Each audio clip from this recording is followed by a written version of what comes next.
In Venezuela, the Pérez León Hospital suffered from flooding due to overflowing sewers and leaks due to lack of maintenance.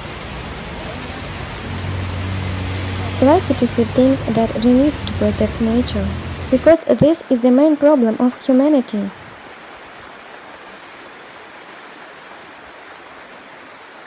The more likes, the more people will know it.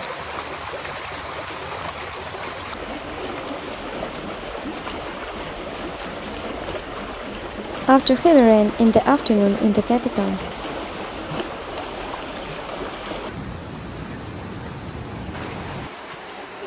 a drain at the Perez de Leon Hospital in Petare collapsed and the emergency area was flooded.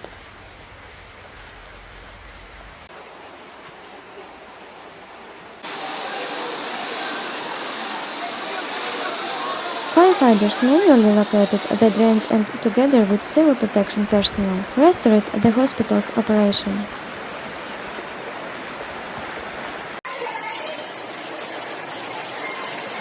The ED remains closed at this time and new emergency patients will be treated at the second medical center headquarters.